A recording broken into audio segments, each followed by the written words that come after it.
దేవుని పరిశుద్ధ నామములకు మహిమ కలుగును గాక. Glory to the God. మహోన్నతులైన దేవుడు మరలా మనకొక ప్రభు దినాన్ని దయచేసి మేమందరినీ చూడటానికి దేవుడు మీ ముందు నిలబెట్టడానికి ఇచ్చినటువంటి ఆ దేవదేవునికి ముందుగా కృతజ్ఞతలు చెల్లిస్తూ మీ అందరికీ కూడా శుభాలు దీవెనలు అజ్యోతిమయుడైనటువంటి దేవుడు కనిపించాలని కోరుతూ, ప్రియులరా, గడిచినటువంటి వారంలో మనం ఇక్కడ ఏం నేర్చుకున్నాము? ఎవరు చెప్పగలరా? విశ్వాసంలో నేను ముందే టైటిల్ చెప్తాను, ఎప్పుడు కూడా చాలా కాన్సన్ట్రేషన్ కదండి. నీతిమంతులుగా తీర్చబడేటువంటి స్థితి గురించి చెప్పాను. అంటే నేను 3 చోట్ల చెప్తున్నా కాబట్టి నాకు గుర్తు లేక అడుగుతున్నామని మీరు మిమ్మల్ని పరీక్షిస్తాను అనుకోమాకండి. ఇక్కడ ఒక లెసన్ చెప్తాను జహిపూరలో, అలానే బయటకు ఒక లెసన్ చెప్తాను. అందుకొరకే ఎక్కడ చెప్పిన తెలియగలుగుతున్నాను. ఈరోజు how to God created men, దేవుడు మానవుల్ని ఎట్లు నిర్మించాడు అనేటువంటి అద్భుతమైనటువంటి సంగతుల గురించి మీకు తెలియచేయాలని కోరుతూ ఉన్నాను. ఇవన్నీ కూడా ప్రాథమిక పాఠాలే. నేను ఎందుకు ఈ విషయాలన్నీ మరలా గుర్తు చేయడానికి సిద్ధపడుతున్నానంటే, వాస్తవంగా మనం ఏమై ఉన్నాము అనేటువంటి విషయం తెలిస్తే ఖచ్చితంగా దేవుని యొక్క భయంతో, భక్తితో, విధేయంతో, విధేయతతో జీవిస్తాము అనేటువంటిది. అంతకుముందు దినాల్లో మీకు చెప్పాను, దేవుడు మానవుని ఎందుకు సృష్టించాడు అనేది చూసాం కదా. అయితే ఇక్కడ ప్రశ్న ఏంటంటే, ఎట్లు నిర్మించాడు? ఎవరైనా చెప్పగలరా? దేవుడు మనల్ని ఎట్లా నిర్మించాడు?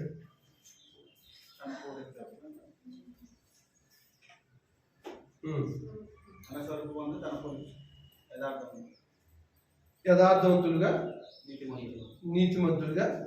ఓకే, అయితే నా పాయింట్ ఏంటంటే, మనిషి అనేటువంటి వాడు ఆత్మ శరీరములు 2 భాగాలు కలిగినటువంటి వాడిగా దేవుడు నిర్మించాడు.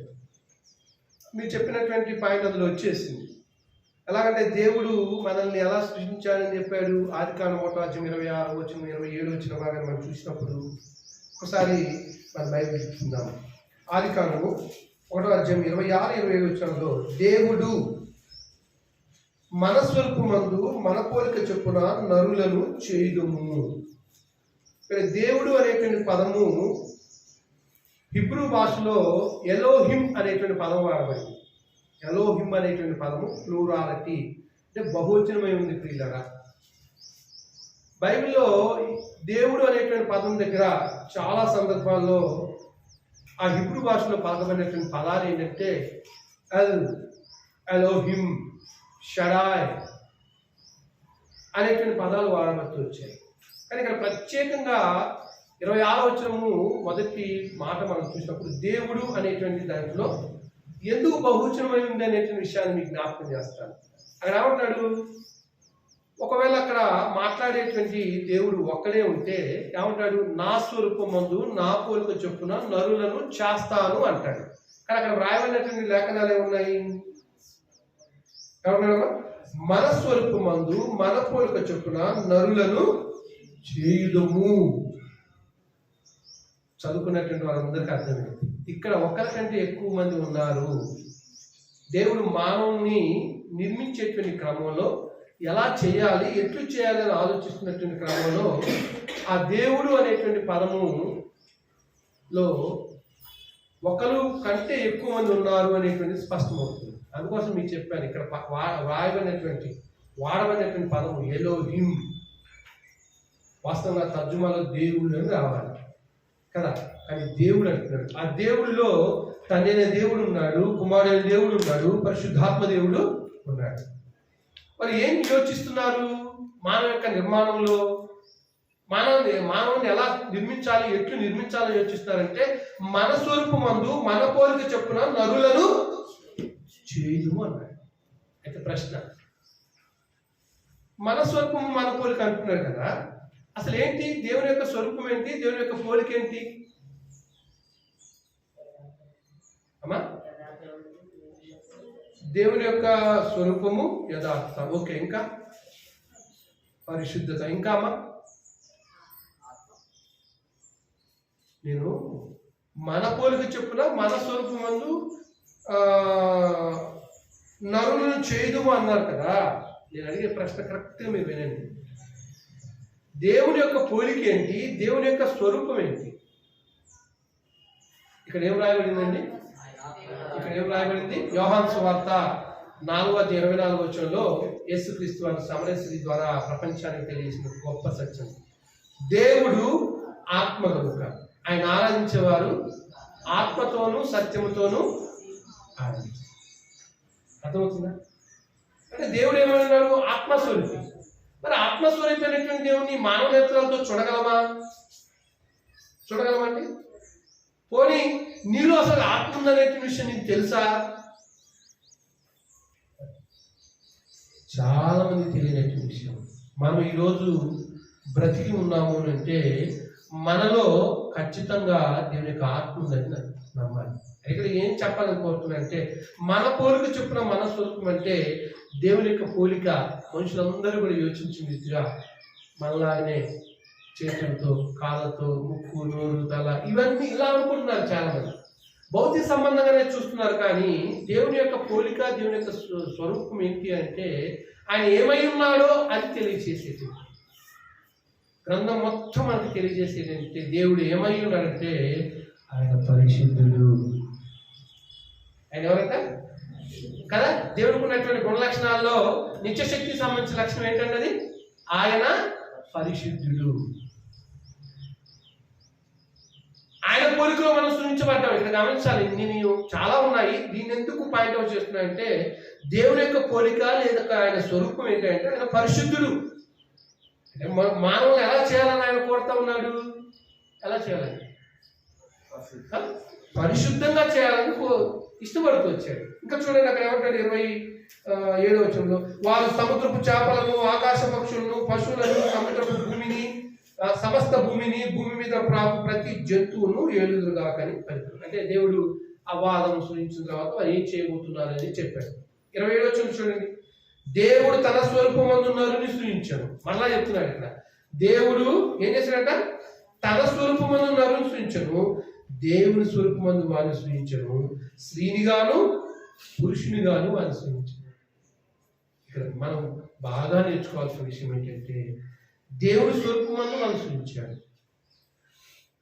అంటే ఆయన పరిశుద్ధుడు, ఆయన పవిత్రుడు. అదే పోలికలో మనం సృష్టించబడ్డారు. ఈ విషయం చాలా మందికి అర్థం కాక ఏమన్నారండి? మనుషులు జన్మతః పాపులు అంటున్నారు. నా బైబిల్ అలా చెప్పడానికి ఇష్టపడట్లేదు. అది వాళ్ళకి అర్థం కాలేదు. అది వేరే విషయం. సరే పక్కన పెట్టండి. దేవుడు మానవుని సృష్టించినప్పుడు పరిశుద్ధంగా సృష్టించాడు అనేటువంటి మనకు అర్థమవుతాం. ఇదే విషయాన్ని జ్ఞానైనటువంటి సొలొమోను తెలియజేస్తూ ఉంటాడు. ప్రసంగి గ్రంథము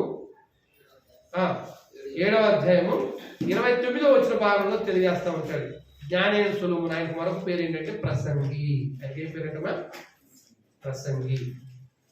ప్రసంగి అంటే మళ్ళీ ఆయన వేరే కాదు, సొలొమోనుకే మరొక పేరు. 7వ అధ్యాయం 29వ ఏమంటాడంటే ఇదొక్కటి మాత్రం నేను కనుగొంటిని, అదేదనగా దేవుడు నరులను యథార్థవంతులుగా సృష్టించాడు, వారు వివిధ తంత్రములను కల్పించుకుంటున్నారు అని చెప్పేసి పరిశుద్ధాత్మ చేత సొలొమోను మాట్లాడుతున్నాడు. మీరు గమనించారా? మానవులైనటువంటి మనమందరం కూడా ఆ తల్లి గర్భంలోంచి పుట్టినప్పుడు ఎలా ఉన్నాము అంటే పవిత్రంగా, పరిశుద్ధంగానే దేవుని యొక్క పోలికలో సృష్టించబడ్డాం. There is no difference between God and human being. పుట్టినప్పుడు అది ఎప్పుడు కోల్పోయాము అనేటువంటిది మనకు తెలిసిందే.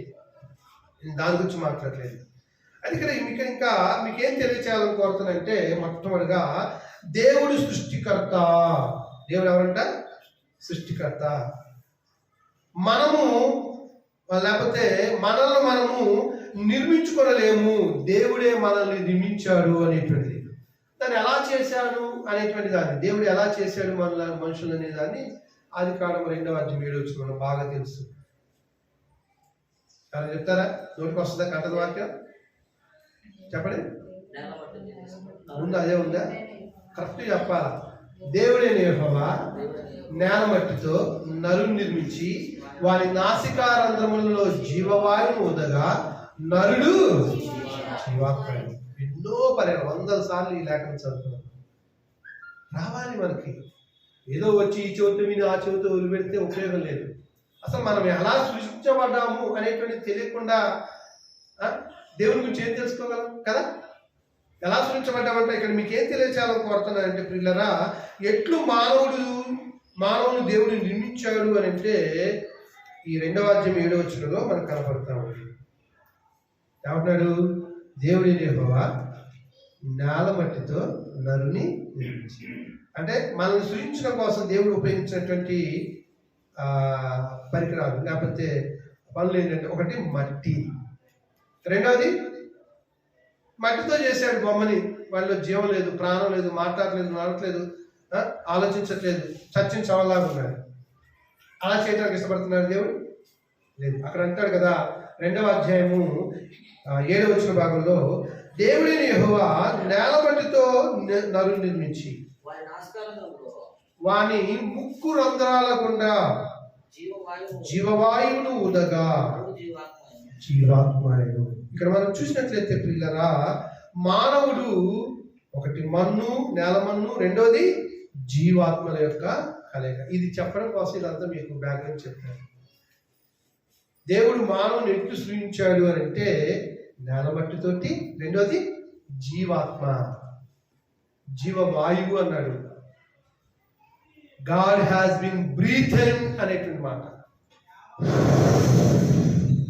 అనగానే మానవుడు చూస్తున్నాడు, ఆలోచిస్తున్నాడు, నడుస్తున్నాడు, అన్ని రకాలుగా ఉంది.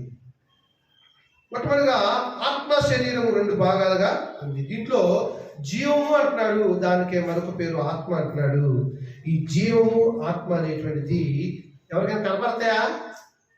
కాబట్టి ఇప్పుడు ఉన్నాం మనమంతా, నా ఆత్మకి ఎప్పుడేం కనపడదా? కనపడితే ఇక్కడ ఒక్కరు ఉంటారమ్మా. ఆ జీవానికే ఆత్మ అని అంటాడు. అయితే ఆ ఆత్మ మనలో పనిచేస్తూ ఉన్నాడు. ఎలా పనిచేస్తున్నట్టు మీకు చాలా సందర్భాలు చెప్పాను. ఏంటంటే శరీరము అనేటువంటిది మనం గమనించినప్పుడు శరీరంలో మీకు కనపడుతుందా? తల కనపడుతుందా? తల కాబట్టి మొండె కనపడుతుందా? చేతులు కనపడుతున్నాయా? కాళ్ళు కనపడుతున్నాయా? ఇవన్నీ కూడా శరీరంలో ఉన్నాయి. మరి ఆత్మలు? ఆత్మే కనపడలేదండి. నిజమే, మనలో ఆ జీవాత్మ ఉండుటను బట్టే మనము ఇప్పుడు నేను మీ మధ్య నిలబడి దేవుడి మాట చెప్పగలుగుతున్నాను. అర్థమవుతుందా? అదే లేదనుకోండి, ఇక అందరూ కూడా ఏమంటారు, ఏమంటే మన అయ్యగారు చనిపోయారు, చేసపోయి మట్టిగా ధూళిగా అప్పగిద్దాం అంటారా లేదా? కాబట్టి ఇక్కడ మనం ఏం గమనిస్తున్నాం అంటే పిల్లరా, శరీరంలో తల, కాళ్ళు, మొండెము లేకపోతే చేతులు ఇవన్నీ కనబడుతున్నాయి. కానీ దేవుడు ద్వారా మనలోకి వచ్చినటువంటి జీవాత్మలో ఏమున్నాయి అంటే చాలా సందర్భాలు గుర్తు చేశారు. ఆ జీవాత్మలు ఏమున్నాయి? 1 హృదయం ఉంది, 2 మనస్సు ఉంది, 3 మనస్సాక్షి ఉంది. ఎప్పుడు ఈ మాటలు విన్నట్టు అనిపిస్తుందా మీకు? అవును, చాలా సందర్భాల్లో ఏదైనా ఒక 2 మనుషులు తగులు ఆడుకున్నారు అనుకోండి, అసలు నీకు హృదయం లేదమ్మా అని అంటాం కదా. అసలు ఆ హృదయం అంటే ఏంటి? చాలా మంది చిత్రీకరిస్తున్నారు, ఒక లవ్ గుర్తు చేసేసి దాంట్లో బాణం పెట్టి ఇదే హృదయం అంటారు. నో, హృదయం అనేది ఆత్మకున్నటువంటి ముఖ్యమైనటువంటి భాగము. రెండోది మనస్సు ఉంది. మనసును కూడా వాడుతూ ఉంటాం అప్పుడప్పుడు. ఏదైనా 2 స్నేహితుల మధ్య తేడా వచ్చినప్పుడు, అరే నీకు మనస్సు ఉందారా నన్ను ఇట్లా అంటానికి అని అంటావా లేదా? ఆ మనస్సు కూడా ఆత్మలో ఉన్నటువంటి భాగమే. తర్వాత మనస్సాక్షి అని అంటాడు. నిజంగా ప్రతి ఒక్కరు కూడా ఈ మనస్సాక్షి అనేది ఉంటుంది. నేనేంటి, నేను ఎలా ప్రవర్తిస్తున్నాను, నేను నా దేవుని అంటే ఎలా ఉంటున్నాను, నా జీవితం ఏంటి అనేటువంటి మనస్సాక్షి మనల్ని ఇప్పుడు కూడా గర్దిస్తున్నాం. మళ్ళా చెప్తున్నాను, ఆత్మలో ఉన్నటువంటి భాగంలో హృదయం అనేటువంటిది భావోద్రేకాలకు నిలయం. భావోద్రేకాలకు నిలయం. మనలో ఏడుపు వచ్చింది, ప్రేమ వచ్చింది, లేకపోతే దుఃఖం వచ్చింది, ఏమంటారు దాన్ని, లేకపోతే సంతోషం వచ్చింది, ఎమ్మటే కళ్ళబట్టి నీళ్ళు గాలిపోతూ ఉంటాయి. ఒక ఆనందకరమైన పరిస్థితి. ఉదాహరణకు మన ఇంట్లో ఉన్నట్టు మన బిడ్డకి ఉద్యోగం వచ్చింది ఉండదండి, ఆనంద బాష్పాలు మనం అనకుండానే కళ్ళమ్మడి అంటే ఆ భావోద్రేకాలు కలగజేసేది ఏంటంటే ఆత్మలో ఉన్నటువంటి హృదయం. రెండవది మనస్సు. ఈ మనస్సు అనేది చాలా ప్రమాదకరమైనది పిల్లరా. ఎందుకు ప్రమాదకరమైంది అని అంటున్నా అంటే, మనసులో కోరిక కలిగినప్పుడు ఆ కోరిక నెరవేర్చుకోవడానికి ఈ దేహాన్ని వినియోగించుకుంటుంది ఆ మనస్సు. అర్థమవుతుందా? మనసులో కోరిక కలిగింది, ఈరోజు మంచి మాంసం కూర తినాలని కోరిక కలిగింది, పైసలు ఆ కోరిక బహు చెడ్డది. ఎలాగైనా సరే, ఎవరైనా అప్పు చేసినా సరే, దొంగిలించినా సరే, లేకపోతే నలుగురిని చేతులు పెట్టినా సరే, ఈరోజు ఆ డబ్బును సంపాదించి నేను తినాలి అనేటువంటి బలిష్టమైన కోరిక ఎప్పుడైతే ఆత్మలో కలుగుతుందో దాని కొరకు నువ్వు లోకం వైపు, పాపం వైపు పరిగెట్టిన పరిస్థితి. అందుకోసమే మనస్సు అనేది కోరికలకు నిలయం. మనస్సు కోరికలకు నిలయం. ఇది తెలిసిందే. మనస్సాక్షి అంటే నీకు మనస్సాక్షి ఉందా అని అంటాం. మనస్సాక్షి అంటే ఏంటి? ఏది మంచో ఏది చెడో తెలియజేసేటువంటి, అర్థమవుతుందా? ఇవన్నీ కూడా దేవుడు ఆత్మలో భాగాలుగా ఉంచాడు. నేలమట్టితో మట్టిని చేసినటువంటి మనిషిని చేసిన దేవుడు తన ఊపిరిని జీవవాయువుగా మనిషిలో ప్రవేశపెట్టినప్పుడు అతను జీవించాలి. అంటే ఇక్కడ మీకేం తెలియజేస్తున్నానంటే పిల్లరా, ఆ ఆత్మ ఒక మాట అంటాడు, దేవుడి యొక్క ఆత్మ నరునికి దేవుడు పెట్టిన దీపము అని అంటాడు. అవునా? ఈ దీపం వెలిగించబడుతుంది. ఈ ఆత్మ ఉండాలని బట్టే ఈ దేహము ఆలోచిస్తుంది. ఈర్ష్య, ద్వేషము, కలహము, ఇవన్నీ కూడా కలుగుతానికి కారణం ఏంటంటే ఆ మనస్సు, ఆ మనస్సాక్షి, ఆ హృదయం. వాటన్నిటిని కూడా నెరవేర్చుకోవడానికి ఈ దేహాన్ని ఉపయోగిస్తూ ఉంటాడు. అయితే మీకు ఇక్కడ ఏం తెలియచేయాలనుకుంటున్నానంటే పిల్లరా, మనిషి లేకపోతే మానవులను దేవుడు 2 భాగాలుగా నిర్మించాడు. అందులో మొట్టమొదటి ఆదికాండం 2వ అధ్యాయం 7వ వచనం భాగాన్ని చూసినప్పుడు నేలమన్ను మరియు జీవాత్మ. అలానే ఇందాక మనం గుర్తు చేసుకున్నాం సొలొమోను గారిని. ప్రసంగం 12వ అధ్యాయం 7వ వచనంలో ఏమంటాడు? 12వ అధ్యాయం 7వ వచనంలో ఇది కూడా బాగా కంటత వాక్యం వచ్చినటువంటి మాటే. అమ్మా అది 12వ అధ్యాయం చివరిలో ఉంటుందా? నేను అడిగేది 12వ అధ్యాయం 7వ వచనంలో, మన్నైనది వెనకటి వల్లే మట్టికి చేరును, ఆత్మ దాన్ని దయచేసిన దేవునికి మరలిపోవును అని అంటాడు. అక్కడ కూడా మనకి ఏం కనబడుతుంది? ఒకటి మానవ దేహాన్ని పోల్చినటువంటి మన్ను, తయారు చేసిన మన్ను. రెండోది ఆత్మ. మన్నైనది వెనకటి వల్ల ఎక్కడికి వెళ్ళాలి? ఇదంతా 1000 రూపాయల సబ్బుతో శుభ్రంగా స్నానం చేయి. నువ్వు వస్తే గుబాలింపు రావాలి, సెంటు వాసన. బాగా సెంటు రాసుకున్నాడు, బాగా శుభ్రంగా బతికాడు, ఇంకేముంది అనే ఆత్మ విడకుండా పోయిందా నిన్ను, నీ దేహాన్ని? నో. ఆ సమయం వచ్చినప్పుడు ఖచ్చితంగా నీలో ఉన్నటువంటి ఆత్మ ఆ దేహాన్ని ఇచ్చిపోతుంది. కావండి, మా అయ్యగారు 1000 రూపాయల సబ్బుతో స్నానం చేశాడు, సెంటు వాసన వస్తుంది, ఈ దేహాన్ని ఇక్కడే ఉంచుదాం అంటారా? చచ్చిపోయిన తర్వాత ఏమంటారు? 2వ రోజుకి కడుపు బల్బి వాసన అవుతుందమ్మా, చీ వాసన వస్తుంది, తీసేయండి. ఇప్పుడంటే ఏసీలు వచ్చినాయి, పిల్లలు ఎక్కడైనా దూర ప్రాంతం రావడానికి 1-2 రోజులు ఉంచుతున్నారు కదా. ఒకవేళ లేకపోతే ఏమైపోయింది? బాడీ డీకంపోజ్ అయిపోయింది, కులిపోతా ఉంటుంది. 3వ రోజు ఆటోమేటిక్గా లోపల పురుగు పుడుతుంది, చల్ల పురుగులు, కమ్మగా ఆ దేహాన్ని మొత్తం కూడా తిరిగేస్తుంది. అంటే మనిషికి విలువ ఉందా అంటే బతుకున్నప్పుడే విలువ, చనిపోయిన తర్వాత ఆ మనిషికి. ఇంకో చెప్పారా, మనం పెంచుకునేటువంటి పశువులు ఉన్నాయా? గొర్రెలు కానీ, మేకలు కానీ, లేకపోతే గేదెలు, ఇవి ఉన్నాయి కదా. అవి చనిపోతే కనీసం వాటి చర్మం అన్నా మనకు ఉపయోగపడుతుంది, అవునా కదా? కానీ మనం చనిపోతే దేనికి మొదలవుతుందమ్మా? దేనికి మనకు వస్తుందా? లేదండి, అయ్యగారి తోలు మంచిది, చెప్పులు వేసుకుంటాను, వేసుకునే ఎప్పుడైనా, దేనికి పనికిరాదు. నేనేం తెలియజేస్తున్నా అంటే పిల్లరా, మన్నైనటువంటి దేహం మట్టికి వెళ్ళవలసిందే, ఆత్మ దాన్ని దయచేసిన దేవుని యొద్దకి. ఇక్కడ కూడా ఏం చెప్పాడు? ఒకటేమో నెలమట్టి అన్నాడు, రెండోదేమో ఆత్మ అన్నాడు. ఇప్పుడే మన సోదరులు అమరేశ్వర్ చదివినటువంటి వాక్య పాఠంలో ఉన్నటువంటి మాట 2వ కొరింథీ పత్రిక 5వ అధ్యాయం 1వ వచనంలో ఏమన్నాడు? అయ్యా 5వ అధ్యాయము, కొరింథీయులకు రెండవ పత్రిక 5వ అధ్యాయము 1వ వచన భాగంలో, భూమి మీద మన గుడారమైన ఈ నివాసము శిథిలమైపోయినను. ఏమన్నారు ఇక్కడ? ఈ దేహాన్ని దేనితో పోలుస్తున్నాడు? గుడారంతో పోలుస్తున్నాడు, ఇల్లుతో పోలుస్తున్నాడు. గుడారం కదా, మన మధ్య మన విజయలక్ష్మి మన వీరసం గారి గృహప్రవేశం శుక్రవారం.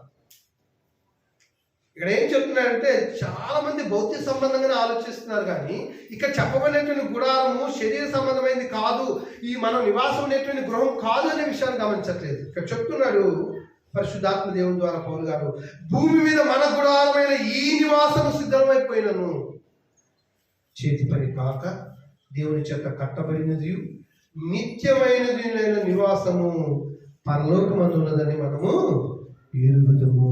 ఇక్కడ ఏమంటున్నాడు అంటే పిల్లరా, 2 కొరింథీ పత్రిక 5వ అధ్యాయం 1వ వచనంలో గుడారం అంటున్నాడు. గుడారం అంటే ఇల్లు, అంటే దేహానికి చూపించేటువంటి పర్యాయ పదం. ఈ శరీరానికి ఏం చూపిస్తున్నాడు? గుడారం అంటున్నాడు. రెండవది, ఈ గుడారము ఏమైపోతుంది అంటే ఒకనొక దినాన శాశ్వతం ఉండదండి, సిద్ధమైపోయింది. అంటే ఈ దేహం అనేది దేవుడు ఉన్నటువంటి ఆత్మ ఎప్పుడైతే వెళ్ళిపోతుందో అది శిథిలమైపోతుంది. కానీ శిథిలం కానటువంటిది ఉంటుందనే విషయాన్ని పౌలు గారు గుర్తు చేస్తున్నాడు. ఏంటి శిథిలం కానిది? మళ్ళా చూడండి, చేతి పని కాక దేవుని చేత కట్టబడినది నిత్యమైనది నివాసము ఎక్కడుందంట? పరలోకమందు. ఆమేన్. ఇక్కడ ఏమంటాడంటే ప్రియులరా, శరీరాన్ని గుడారం అని అంటున్నాడు, మరి దానిలో ఉన్నటువంటి ఆత్మను ఆత్మ అంటాడు. ఇక్కడ గుడారము ఆత్మ. పేతురు రాసినటువంటి 2వ పత్రిక ఒకసారి మనం బయటకున్నాం. అపోస్తులైనటువంటి పేతురు రాసినటువంటి 2వ పత్రిక, రెండవ పేతురు పత్రిక, పేతురు రాసిన 2వ పత్రిక ఒకసారి అండి, 1వ అధ్యాయం 13వ వచన భాగంలో చూడబోతాం. 1వ అధ్యాయం 13వ వచనం, మరియు మన ప్రభువైన యేసుక్రీస్తు నాకు సూచించిన ప్రకారము నా గుడారమును త్వరగా విడిచి పెట్టవలసి వచ్చునని ఎరిగి నేను ఈ గుడారంలో ఉన్నంత కాలము ఈ సంగతులను జ్ఞాపకము చేసి రేపుట న్యాయమని. ఎవరు మాట్లాడుతున్నారు అక్కడ? ఎవరని మాట్లాడారు?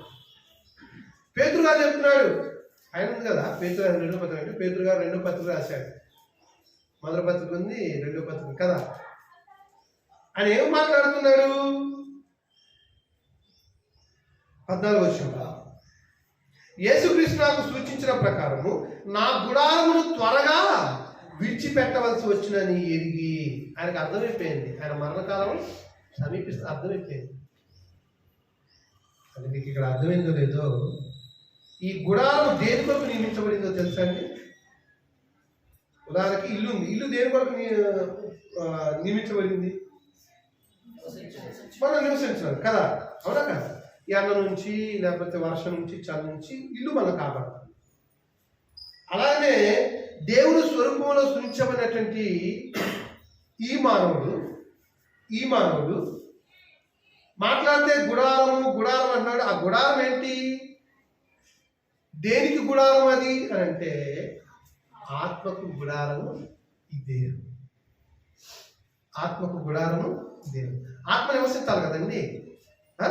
ఆత్మ నివసించాలంటే ఏం చేస్తారు? ఈనాడు మనుషుల చేత చేయబడినటువంటి గుళ్ళు కట్టిస్తున్నారు.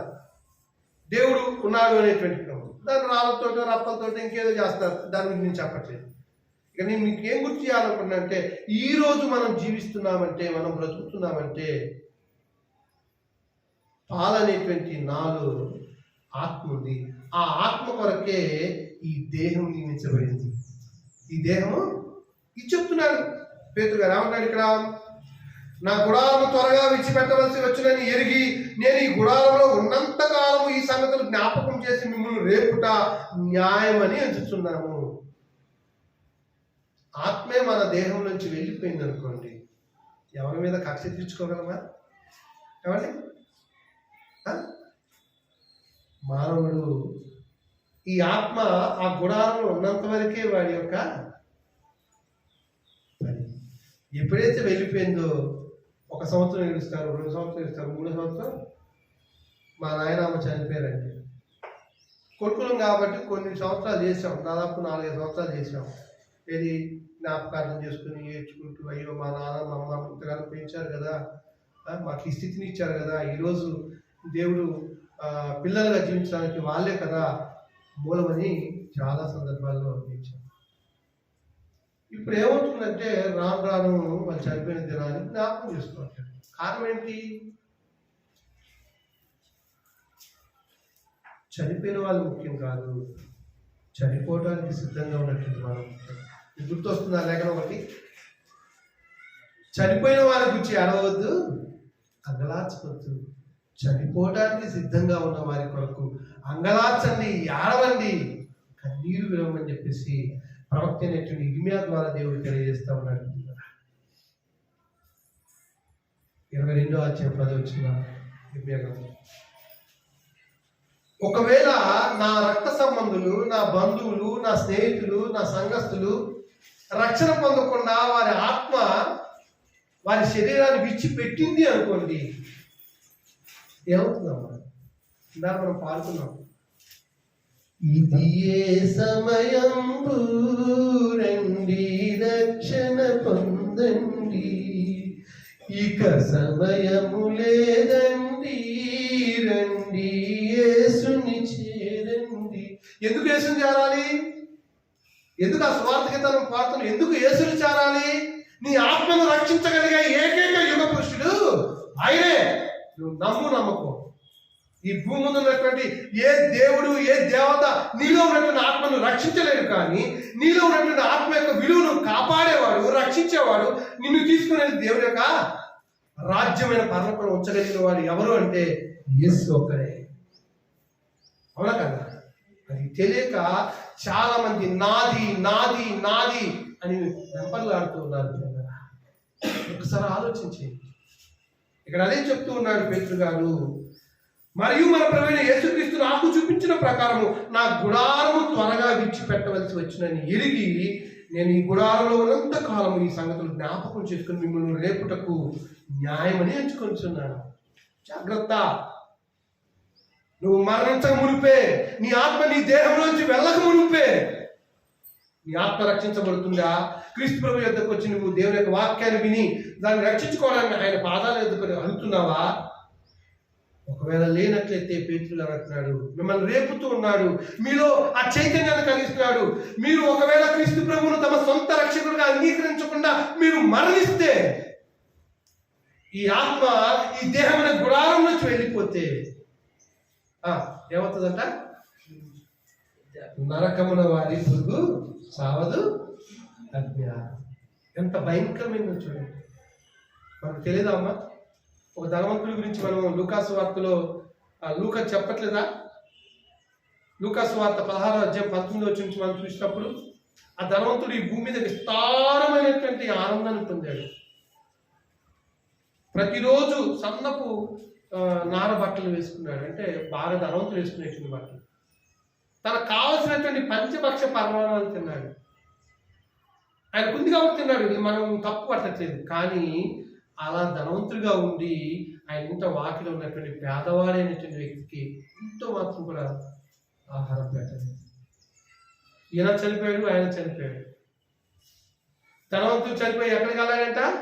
పాతాళ లోకమునకు వేదన చెందేటువంటి ప్రాంతానికి వెళ్ళాడంట. ఆ వేదన తట్టుకోలేక ప్రార్థన చేస్తా ఉన్నాడు, అడుగుతూ ఉన్నాడు. మరణించిన ప్రతి ఒక్కరు కూడా ఆ పాతాళ లోకంలోకి వెళ్తారు అనే విషయం మనకు తెలుసు. ప్రియులారా, ధనవంతుడు చనిపోయాడు, పాతాళ లోకంలో వేదన చెందుతుంది. ఆ మంటలని, ఆ వేదనని, ఆ బగబగ బగబగ ఆత్మను కాలుస్తూ ఉంటే తట్టుకోలేక ఓ తండ్రివైన అబ్రహామా అని కేకలు పెడుతున్నాడు ప్రియులారా ధనవంతుడు. కానీ ఆయన ఇంత రొట్టె ముక్కల కోసం ఆశ చూసినటువంటి ఆ యొక్క పేదవాడు లాజరు అని పేరు చెప్పండి. ధనవంతుడు పేరు చెప్పలేదు దేవుడు.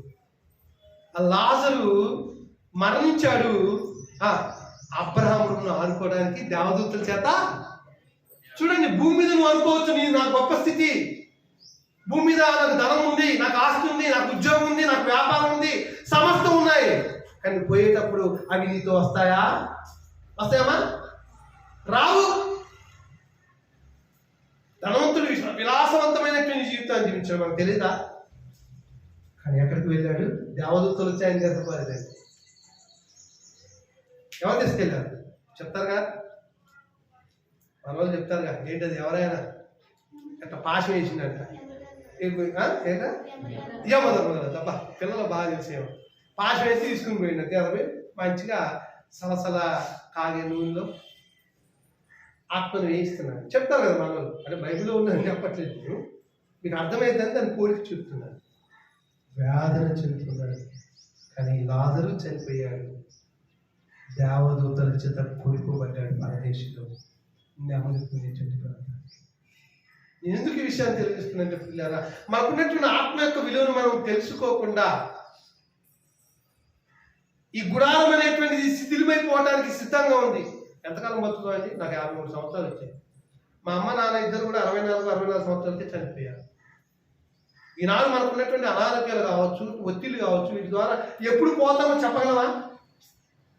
నేను ఇంకో 15 సంవత్సరాలు బతుకుతాను నేను చెప్పగలనా? ఎవరంటాడు నీ ఆయువు ఏ పాడిది? అంతలో కలబడి మాయమైపోయేది కదా నీ ఆత్మ. తెలుసుకోవట్లేదు చాలా మంది. నాకు బలం ఉందిలే, నాకు ధనం ఉందిలే, నాకు శక్తి ఉందిలే, నాకు ఆరోగ్యం ఉందిలే, నేను ఇంకా ఎక్కువ కాలం బతుకుతాను, దేవుడు సమయం ఇస్తానులే, ఆ సమయం ఇచ్చే లోపు నేను దేవుడిని నమ్మకపోతానా అని చెప్పేసి ఈనాడు మనుషులందరూ కూడా యోచిస్తూ ఉన్నారు. తప్పు. అందుకోసం అంటాడు దీపం ఉండగానే ఏం చేసుకోవాలంటామా? ఏం చేయమంటాడు? దీపం ఉండగానే ఇల్లు ఇది బాగా తెలుసు మనకి. దీపం అంటే భౌతిక సంబంధం ఇల్లును సమకూర్చునే క్రమంలో కరెంట్ ఉండగానే ఇల్లు చక్కబెట్టుకోవాలి. ఈ రోజు అంటే కరెంట్ వచ్చింది. పూర్వకాలాల్లో సాయంత్రం 6:30 అయితే చీకటి పడేది, కారు చీకటి. అప్పుడు దీపాలు లేవు. పశువుల యొక్క క్రొవ్వుల్ని చేసుకొని ఆ క్రొవ్వుల ద్వారా ఒత్తి వెలిగించుకొని పెట్టుకునేవాళ్ళు. అప్పుడు అనేవాళ్ళు దీపం ఉండగానే ఇల్లు చక్కబెట్టాలి. నేను భౌతిక సంబంధం ఇల్లు గురించి చెప్పట్లేదు సుమి. నీ దేహంలో ఆత్మ ఉండగానే సరిపోచుకోండి. నీ శరీరంలో ఆత్మ ఉండగానే ఏం చేసుకోవాలి? మనం మన ఆత్మను చక్కదిద్దుకోవాలి.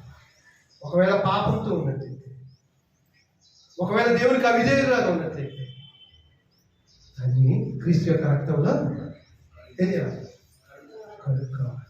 మనం పాడతాం కదా, యేసు రక్తమే నీ పాపానికి మందు, కడగబడిన వారికే గొర్రె పిల్ల విందు, కడగబడిన వారికే గొర్రె పిల్ల విందు. ఈ జీవితం విలువైనది, నరులారా రండి, సెలవైనది, దేవుని సెలవైనది.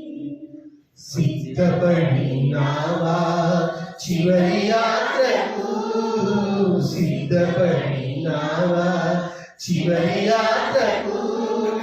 యుగ యుగాలు దేవునితో ఉండుటకు, నీ ఉండుటకు. మన ఆత్మ ఎన్ని సంవత్సరాలు ఉంటుందంట? ఎన్ని సంవత్సరాలు? ఈ దేవం ఎన్ని సంవత్సరాలు? పోనీ ఇద్దరు చెప్పండి. 70 లేకపోతే 80 సంవత్సరాలు. ఎవరన్నారు ఆ మాట?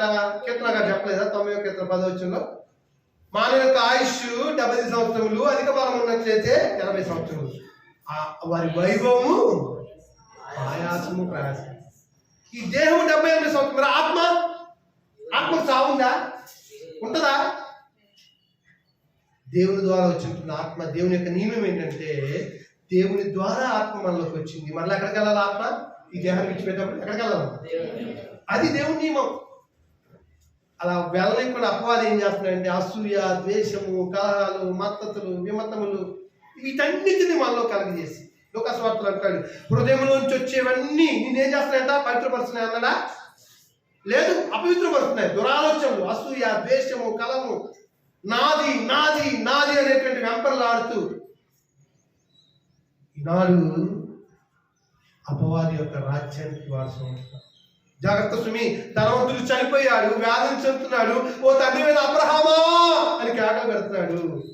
అయ్యా, నీ రొమ్మును ఆనుకున్నట్టు లాజరును పంపించి నా నాలుగును చల్లార్చుల కొరకు లాజరును పంపించి సాధ్యమవుతుందా? సాధ్యమవుతుందా ప్రియులారా? ఈ భూమి మీద ఉన్నంత వరకే కదా నీ యొక్క పరిస్థితి. భూమిని విడిస్తే ఆయన కోసం ప్రార్థన చేసినా, ఆయన కోసం దినాలు చేసినా, ఆయన కోసం మరి ఏది ఉంటాయి కదా, అన్నదానాలు చేస్తారు, లేకపోతే మంచి మంచి వాళ్ళ పేరుని అర్చనలు చేస్తారు. ఉపయోగంగా చచ్చిన వారికి కోసం నువ్వేం చేసినా బూడిదలో పోసినా పన్నీరే. చచ్చిన వాళ్ళ గురించి అందుకోసం 22:10 అన్నాడు. ఏమంటే చనిపోయిన వారి గురించి ఏడవద్దు, చనిపోవటానికి సిద్ధంగా ఉన్న వారి వరకు అంగలార్చండి, ఏడవండి, మరి కేకలు పెట్టండి, కన్నీరు విడవండి అని చెప్పేసి దేవుడైనటువంటి యెహోవా ప్రవక్త ఇర్మియా ద్వారా మనకి చెప్పారు. ఎందుకంటే వాడు మరలా చనిపోయిన వాడు మరలా భూమిని చూస్తాడా? చూడండి ఒకసారి. అలాగే 22:10 చూడండి. ఇర్మియా గ్రంథం చాలా అద్భుతంగా రాసుకుంటాడు గ్రంథకర్త ప్రవక్త అయినటువంటి ఇర్మియా. 22:10 చనిపోయిన వారి గురించి ఏడవద్దు,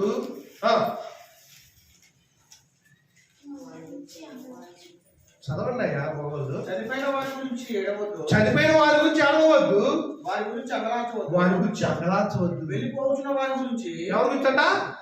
వెళ్ళిపోతున్న వారి గురించి బహురోదనము. రొమ్ము కొట్టు కావాలి. అయ్యో నా భర్త మారలేదు, నా భార్య మారలేదు, నా కొడుకు మారలేదు, రొమ్ము కొట్టుకొని ఏడవలసిన పరిస్థితి.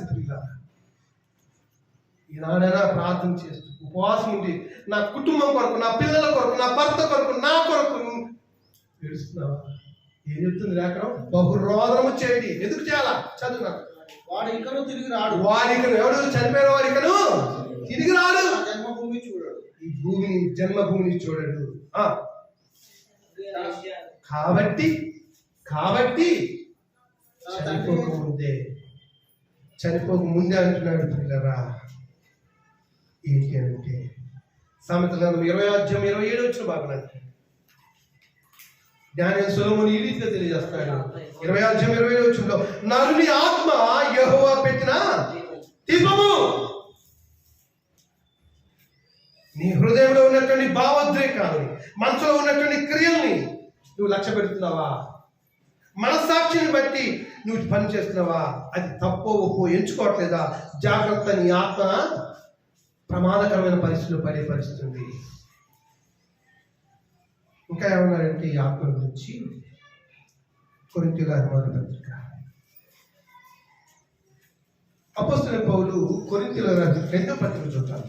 2వ పత్రిక 4వ అధ్యాయం 16 ఇక్కడ పౌలు గారు మాట్లాడుతూ ఏమంటారంటే, మేము అధైర్యపరము, వి నెవర్ అఫ్రైడ్.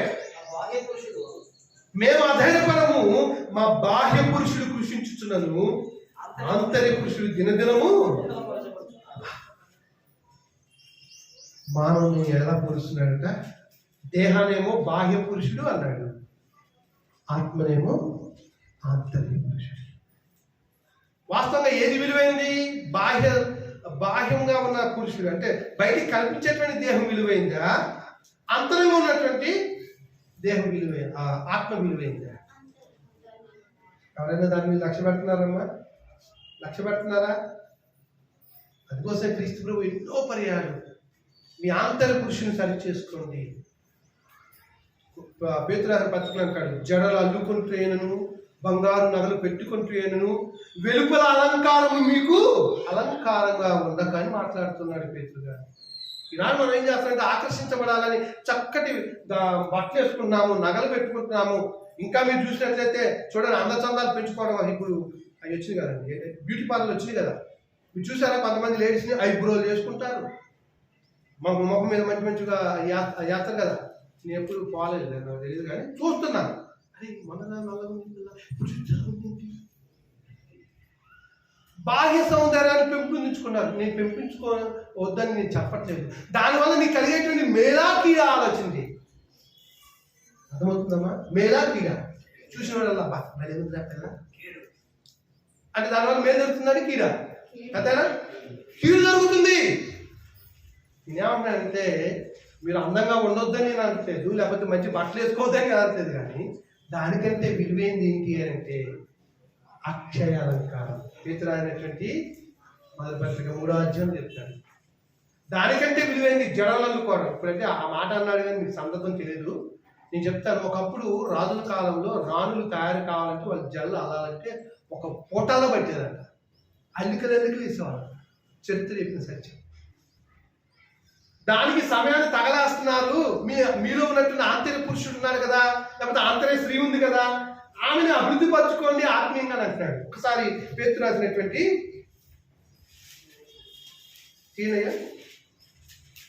పేతురు రాసినటువంటి 2వ పత్రిక 3వ అధ్యాయంలోకి వెళ్తాము. 3వ అధ్యాయం 2వ పత్రిక మొదటి పత్రిక క్షమించాలి, మొదటి పత్రిక ఒక్కసారి రండి.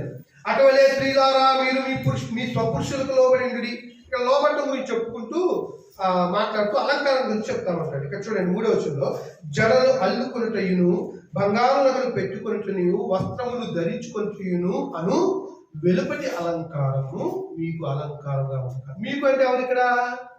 అన్యుల గురించి మాట్లాడలేదు. ఇక్కడ పేతురు గారు మాట్లాడేవారంటే క్రైస్తవుల గురించి మాట్లాడుతున్నాడు. ఎవరైతే క్రీస్తు రక్తంలో కడగబడి ఆయన పిల్లలుగా జీవిస్తున్నారో వాళ్ళ గురించి మాట్లాడుతున్నాడు. ఏమంటున్నాడంటే,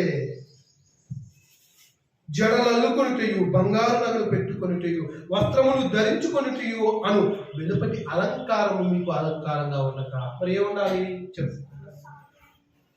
సాధువైనట్టు మృదువైనట్టు గుణములు, అక్షయ అలంకారము, మీ హృదయపు అంతరంగ స్వభావం మీకు అలంకారంగా. ఇది దేవుని దృష్టికి మిగులా. ఏది మిగులైంది? మీ ఆంతర్య స్త్రీని, మీ ఆంతర్య పురుషుణ్ణి అలా అలంకరించుకోవాలి. మనలో ఆ అలంకరణ ఎలాంటిదంటే, ఆత్మకున్నటువంటి అలంకరణ ఏంటంటే సాత్వికం, మృదుత్వం, ప్రేమ, సాత్వికము, సమాధానం మనలో ఉన్నటువంటి ఆత్మకు ఉన్నప్పుడు ఇతన్ని ప్రేమిస్తాము.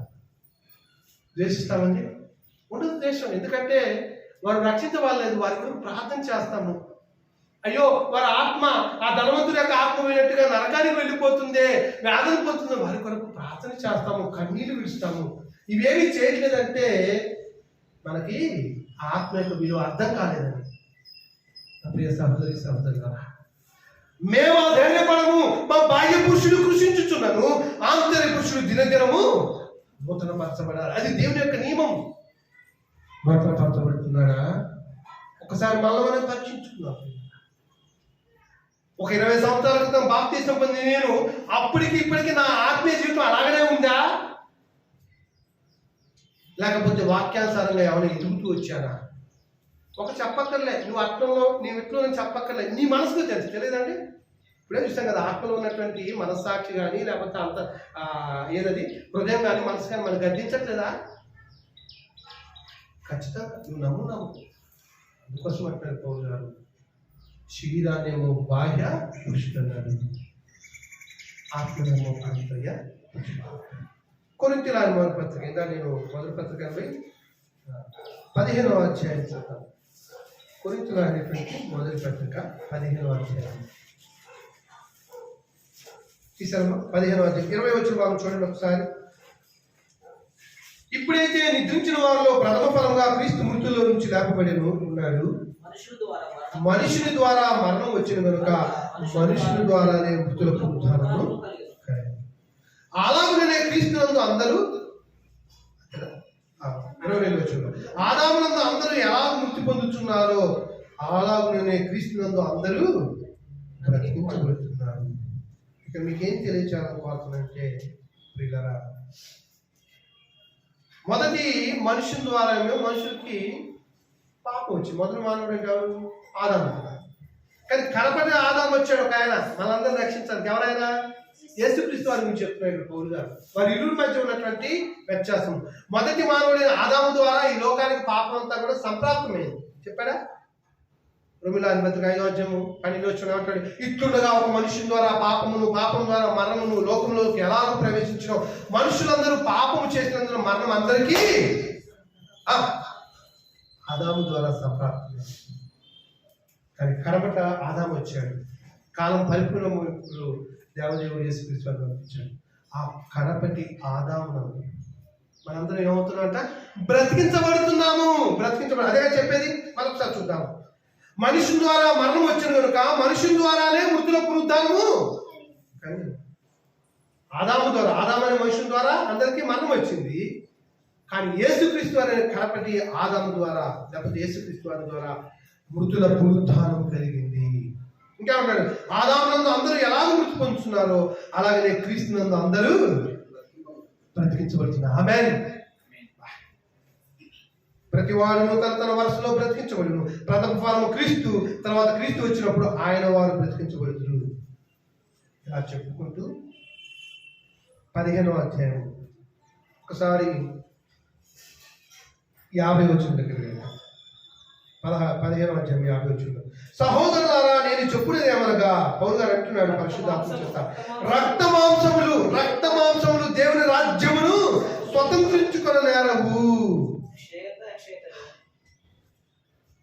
అండి బతుకున్నంత వరకేగా మనలో రక్తము మాంసం కదా, చనిపోయిన తర్వాత కూడా రక్తం మాంసం ఉంటాయా? క్షీణించిపోతాయి. రక్తం కూడా గడ్డగట్టిపోయింది. మనం ఎంతమంది చూడలేదు చనిపోయినటువంటి వాళ్ళు. ఇప్పుడు ఉదాహరణకు పిల్లలు ఎక్కడో దూరం ఉన్నారు, వాళ్ళు చదివితే వాళ్ళు తీసుకుని ఐస్ పెట్టి పెడతాము. ఆ తర్వాత కూడా వాళ్ళని ఇచ్చేయగల రక్తం మరొకడ కాదండి, ఏమైపోయింది? రక్తం గడ్డగట్టిపోతుంది, దేహం అంతా నీలకపోతుంది. కొన్ని రోజులు అలాగే ఉంటే దేహం అంతా కూడా డీకంపోజ్ అంటే వాసనతో కూడి మొత్తం కూడా ఎముకలు తప్పించి దేహం ఏది కనపడదు. ఇక అదే విషయాన్ని మాట్లాడుతున్నాడు పౌలు గారు 50 వచనం. ఏమంటే సహోదరులారా నేను చెప్పుకునేది ఏమనగా, రక్త మాంసములు దేవుని రాజ్యమును స్వతంత్రించుకుని నేరవు, క్షయత అక్షయతను స్వతంత్రించుకోవద్దు. ఇక్కడ మానవుని ఎలా సృష్టించాడు అంటే పిల్లరా, క్షయత అంటే నాశనమై ఉంటుంది దేహం, అక్షయత నాశనం కానటువంటి ఆత్మగా దేవుడు సృజించాడని చెప్పడానికి ఇదంతా చెప్తున్నాను. ఈ దేహము నాశనమైపోతుంది, క్షీణించిపోతుంది, కానీ నాశనం కానటువంటిది ఏంటయ్యా అంటే ఏంటన్నది అక్షయత, ఆత్మ. క్షయత అక్షయతను స్వతంత్రించుకోవద్దు. ఇదిగో మీకు మర్మము తెలుపుతున్నాను, మనం అందరము నిద్రించము, కానీ నిమిషంలో ఒక్క రెప్పపాటున కడపరం రోగంగానే మనమందరము మార్పు పొందును. పూర్వం మోగును, అప్పుడు మృతులు అక్షయాలుగా లేకపోదురు, మనము మార్పు పొందుతును. క్షయమైన ఈ శరీరము అక్షయతను ధరించుకోవాల్సినది, మర్త్యమైన ఈ శరీరము ఆమర్చతను ధరించుకోవాల్సినది. ఈ క్షయమైనటువంటిది అక్షయతను ధరించుకున్నప్పుడు, ఈ మర్త్యమైనది ఆమర్చను ధరించుకున్నప్పుడు విజయమందు మరణము మృంగివేయబడను అని వ్రాయబడిన వాక్యము నెరవేరు. దీనికోసం మన ప్రయాసం. ఈ క్షయమైనటువంటి దేశము అక్షయమైనటువంటి దేహంగా లేపబడాలి. మీరు అనుకోవచ్చు ఈ దేహంతో మరలా లెగుస్తాం అనుకుంటారు. నో, ఈ దేహం ఎంతవరకు అంటే దేహం అనేది గుడారంగా చెప్పబడింది. ఆత్మ ఉన్నంత వరకే ఆ దేహం పైన. ఎప్పుడైతే ఆత్మ విడిచిపెట్టిందో శ్రీనివాస్ అనేటువంటి వాడు ఇక లేడు. చనిపోయిన తర్వాత సమాధి చేస్తాం. ప్రభు యొక్క రాకల్లో కూడా మరలా నేను ఇలా వచ్చి చేస్తాను అనుకోమాకండి, ఆత్మ మాత్రమే ఉంటుంది. అలానా శ్రీను అనేటువంటి ఆత్మ ఉంటుంది, లేకపోతే శ్రీనివాస్ ఆత్మ ఉంటుంది. ఆత్మ ఆయన చేసిన క్రియలు బట్టి నాకు సోదరులు చేశారు చక్కగా 10వ వచనంలో కొరింథీయుల 2వ పత్రిక 5వ అధ్యాయం 10వ వచనం ఏమంటున్నాడు మరలా ఇక్కడ పౌలు గారు? 5వ అధ్యాయం 10వ వచనం. ఎందుకనగా తాను జరిగించిన క్రియలు చెప్పున అవి మంచివైనా సరే చెడ్డమైనను సరే, దేహంతో జరిగించిన వాటి ఫలితము అవి మంచివైనను సరే చెడ్డమైనను సరే, దేహముతో జరిగించిన వాటి ఫలమును ప్రతి వాడును పొందినట్లు మనమందరం క్రీస్తు న్యాయపీఠం ఎదుట ప్రత్యక్షము కావాలి. మనమందరము క్రీస్తు న్యాయపీఠం ఎదుట ప్రత్యక్షము. ఆమేన్. అప్పుడు భారతం అదే ఆ రోజు మెస్సయ్యా ఉగ్రత రోజు. అదా పాడారు కదమ్మా రాజమిట్ల పాట, మెస్సయ్య ఉగ్రత రోజు. ఇప్పుడైతే దీనుడిగా వచ్చాడు, గొర్రెపిల్ల స్వభావంతో ధరించుకొని వచ్చాడు, నీ కొరకు నా కొరకు ప్రాణం పెట్టాడు. కానీ ఆయన తిరుపతిగా వచ్చేటువంటి సందర్భంలో మత్తయి సువార్త 25వ అధ్యాయం మనం చూస్తాము. మనిషి కుమారుడు ఆకాశ మండలానికి సింహాసనాసీనుడై వస్తున్నప్పుడు, దేవదూతలందరూ కూడా ఆయన వెంట వస్తున్నప్పుడు, గొర్రెలు మేకలు వేరుపరచడానికి ఆయన ఆకాశ మండలానికి తీసుకువచ్చేటువంటి సందర్భంలో ఎలా ఉంటాడు? ఏమాత్రం క్షమాపణ ఉంటుందా? భూమి ఉన్నప్పుడు క్షమించాడు. యేసుక్రీస్తు వారా అన్నగాని వాళ్ళని క్షమించాడు. తండ్రి వీరేమి చేస్తున్నారు? కానీ ఇప్పుడు రాబోయేటువంటి సందర్భము ఏమాత్రం క్షమాపణకు అవకాశం లేదు. అయ్యా ఇప్పుడు నీ మార్పు పొందుతాను అని చెప్పి నువ్వు సిద్ధపడితే ఏమంటారు కదా సార్, మీకు తెలుసా, గుర్తున్నావా? 10 మంది కన్యకల గురించి గుర్తు చేశారు. మత్తయి సువార్త 25 వచ్చాము. 5 బుద్ధి లేనటువంటి వారు 5. అంటే బుద్ధి అంటే ఏ బుద్ధి గురించి మాట్లాడుతున్నాడు? సిద్ధపాటు కలిగి దేవుడి సన్నిధికి వెళ్ళాలని సిద్ధపడ్డాము. బుద్ధి లేని వారు ఏం చేస్తారు? అప్పుడే చుట్టాలు వస్తారు. అబ్బో వాళ్ళ ఇంటికి వెళ్తే మాంసం పెట్టారా, ఈ పూట పాపతే ఏం కాదు, దేవుని తెలుసులే అని వాళ్ళకి సిద్ధపరిచారు. బుద్ధి లేని వారంటే వీళ్ళు. మీకు ఉదాహరణ చెప్తున్నారు. మీకు అక్కడ సందర్భం ఏంటంటే, పెళ్లి కుమారు కొరకు ఎదురు చూస్తూ ఉన్నారు. రాజు అయినటువంటి యేసుక్రీస్తు వారు రాబోతూ ఉన్నాడు. ఎదురు చూసేటువంటి క్రమంలో వారు వెంట తెచ్చుకునేటువంటి సిద్ధల్లో నూనె అయిపోతా ఉంది. బుద్ధి కలిగినటువంటి వారు వారితో పాటు సిద్ధల్లో నూనె తెచ్చుకున్నారు. బుద్ధి లేని వారికి మాత్రం ఆ యోచన లేదు. మనిషి కుమారుడు రాక ఆలస్యమైంది. బుద్ధి లేనటువంటి వారి యొక్క దివిటీలు ఆరిపోతా ఉన్నాయి. బుద్ధి కలిగినటువంటి 5 అంటున్నారు, మీ దగ్గర ఉన్నటువంటి నూనె మాకు కొంచెం ఇవ్వండి. చివరి ప్రయత్నాలు ఉంటాయి కమ్మా, అప్పటిదాకా ఇష్టానుసారం జీవిస్తాడు. చివరిలో దేవుడు బతికిస్తే నేను ఆయన మనం జీవిస్తా అన్నట్టు మాటలు చెప్తాను. కవనరాళ్ళు మీకును మాకును నూనె సరిపోదు కనుక అమ్మవారి వద్దకు వెళ్ళి అంటే అంగడికి వెళ్ళి కొనుక్కొచ్చుకోమని చెప్పేసి అన్నారు. ఈ బుద్ధి లేనటువంటి కన్యకలు ఆ యొక్క దుకాణం దగ్గరికి వెళ్ళారు నూనె కోసం. దేవుని స్వరం వినబడుతుంది, ఇదిగో మనిషి కుమారుడు వస్తూ ఉన్నాడు అన్నారు. తలుపులు తెరవబడ్డాయి. ఎవరు సిద్ధంగా ఉన్నారంటే బుద్ధి కలిగినటువంటి 5 స్త్రీలు సిద్ధపడి ఉన్నారు. దేవుని పిలుపుని బట్టి వారు దేవుని రాజ్యంలోకి వెళ్ళిపోయారు. తలుపు వేయబడింది. బుద్ధి లేనటువంటి వారు నూనె తీసుకొని వచ్చి, అయ్యా అయ్యా ఇప్పటి వరకు మేము సిద్ధపడ్డామయ్యా. చూడండి, చక్కగా ఉంటుంది ఆ సందర్భం. 25 వచ్చాము మత్తయి సువార్త. నేను ఎందుకు అంత వేదంతో నేను చెప్తున్నాను అంటే,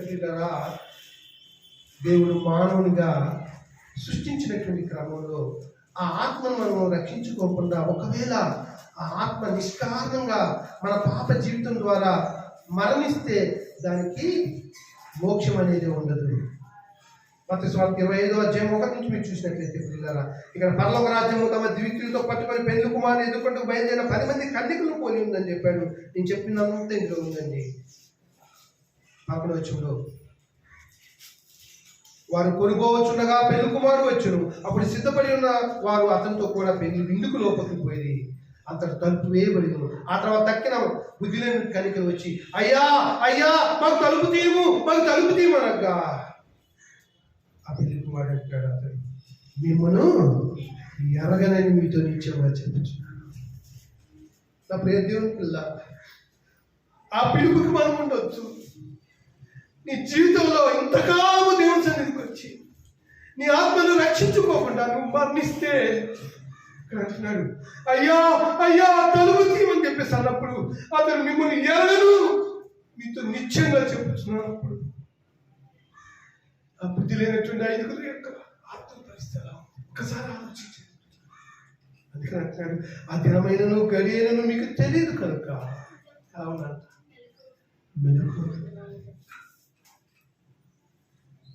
నిజంగా నీ ఆత్మ యొక్క విలువ తెలిస్తే, ఒకవేళ ప్రభు ఆ పెళ్లి విందుకి నిన్ను ఆహ్వానిస్తున్నప్పుడు నీకున్నటువంటి ఈ లోక సంబంధమైనటువంటి పనుల ద్వారా నిన్ను ఆటంకపరిస్తే, ఆయన ఆ నీతిమంతులైనటువంటి వారిని తీసుకుని వెళ్ళి ఆ పెళ్లి విందుకి తలుపు వేస్తే ఆ తర్వాత ఏమైనా చేస్తే ఉంటుందండి? ఎందుకు ఉండదు అన్నది ఆయన అన్ని మాట, ఎంత పెద్ద మాట అంటే మిమ్మల్ని ఎరగను. అయ్యా ఇంతకాలం మీ సన్నిధికి వచ్చాను, మా అయ్యగారు చెప్పంగానే మీటింగుల కంటే మాకు శక్తి మించి మేము ఇచ్చాము. అది అందరికీ తెలుసు, ఎవరు మనసాక్షి పని తెలుసు. ఇచ్చాము కదా, ఈ చివరి క్షణంలో నా ఆత్మను నీ సన్నిధి రానివ్వకుండా నిన్ను అన్నడే ఎరగడంటే నేనేమైపోవాలి? నా పిల్లలు ఏమైపోవాలి? నా కుటుంబం అయిపోవాలి? నా భర్త ఏమైపోవాలి? ఒకసారి ఆ వేదన అనేది మీలో కలుగుతుంది. నేను ఎందుకు ఇంత ఆవేదనతో చెప్తున్నానంటే, మానవుడు ఆత్మ శరీరంగా సృష్టించబడ్డాడు.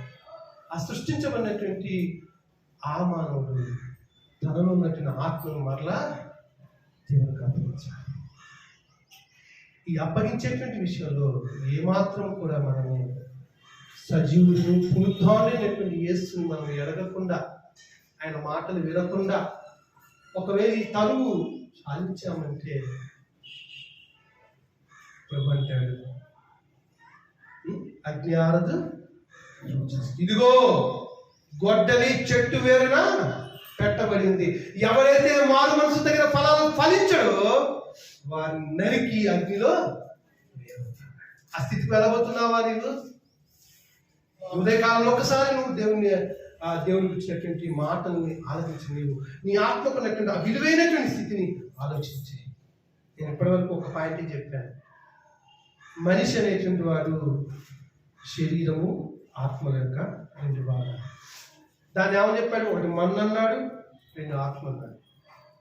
మరొక ఆయన ఉన్నాడు గుడారం అన్నాడు, ఇంకొక ఆయన ఆత్మ అన్నాడు. మరొక ఆయన ఉన్నాడు క్షయత అన్నాడు, ఇంకొక ఆయన అక్షయత అన్నాడు. అంటే అక్షయత అనేది ఆత్మ, క్షయత అనేది దేహం.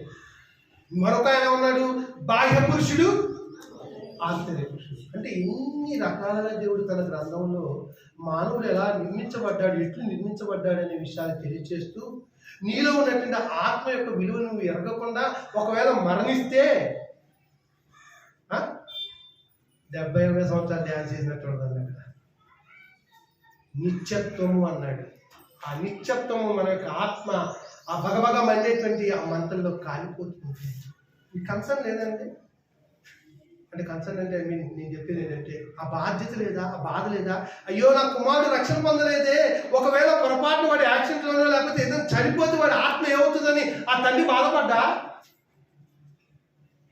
బాధపడ్డామా? మీకు మనసు లేదా, హృదయం లేదా? ఇప్పుడు అనొచ్చు, మనసు లేదా, హృదయం లేదా, మనసాక్షి లేదా? నువ్వు రక్షించబడి నువ్వు సేఫ్గా ఉంటే సరిపోతుందా? నీ కొడుకు, నీ తండ్రి, నీ తల్లి రక్షించబడతావా? ఆలోచించే, కేవలం మిమ్మల్ని ఆలోచన చేయటం కొరకే మాట్లాడుతుంది. నేను ఎంత గొప్పగా దేవుని అంత ఆశ్చర్యపడతానంటే, నా పుట్టినటువంటి 3 పిల్లలు, నా భార్య, ఇంకా నా రక్త సంబంధంలో ఒక్క కుటుంబము దేవుని నమ్మలేదు. 4 ప్రభులో ఉన్నాం. మరి భర్తలు కొంచెం వెనక ముందు వస్తారు ఖచ్చితంగా దేవుడు పట్టుకుంటాడు, విడిచిపెట్టడు. ఎందుకంటే ఆయన ఏమన్నాడు, అరచేతిలో మిమ్మల్ని చెక్కుకున్నాడు. అరచేతిలో చెక్కున్నట్టు ఆయన విడిచిపెడతాడండి? విడిచిపెడతారా? కొంత వెడబాటు, కొంత సమయం. ఎందుకంటే మానవుల్లో కలిగేటువంటి ఈ యొక్క ఐహిక విచారాలు ఉన్నాయి చూసారా, అవి దేవుని వద్దకు రానిలేకపోతా ఉంది. దానికి మూలం ఎవరంటే అపవాది. వాడు చేస్తున్నటువంటి ఇక్కపోదు తెలియదు మనకి. మనము బుద్ధి కలిగినటువంటి కన్యకలుగా లాగా ఆలోచన చేసి నీ కుటుంబాన్ని, నీ రక్త సంబంధుల్ని, నీ స్నేహితుల్ని, నీ పొరుగువారికి కూడా దేవుని వైపు తిరగాలనేది దేవుని యొక్క ఉచితం కదండి. అవునా కదా? మనకెందుకులే, మనం సేఫ్గా ఉన్నాం మన కుటుంబం అనుకుంటే తప్పు. అందుకోసమే ఇప్పుడు ప్రభువుల దగ్గరికి వచ్చినప్పుడు మనం ఏం చేస్తాము, ఏం చేయాలని చెప్తాము? ఆయన వచ్చే వరకు ఏం చేయాలంట? మరణము ప్రచురించాలి. ఎవరు యేసు? ఎందుకు ఆయన ఆరాధించాలి? మనం ఎందుకు ఆయన సేవించాలి? ఈ భూమి మీద ఉన్నటువంటి 3 కోట్ల దేవతల కంటే ఆయన పెద్ద గొప్పవాడా? మీరు నమ్ముతారా లేదు? అవును, గొప్పవాడు.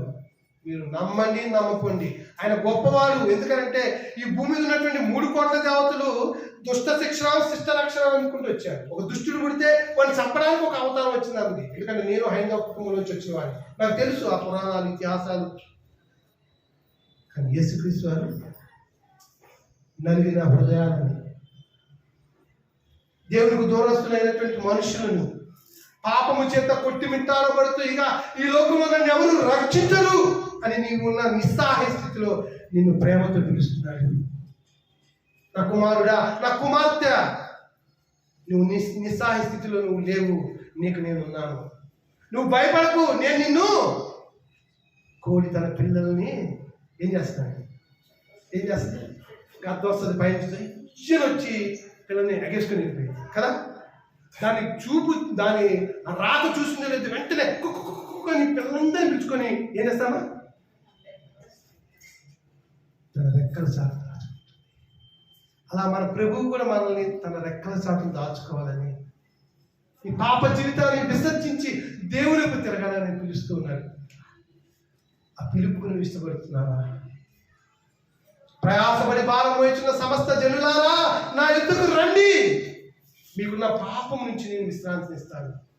ఎందుకంటే నేను దీన మనస్కులను సాత్వికులను నా ఎద్దుకు వచ్చి నేర్చుకొని నన్ను వెంబడించదని పిలుస్తున్నాడు. ఎవ్వరు ఏ దేవుడు పిలవలేదు కాక,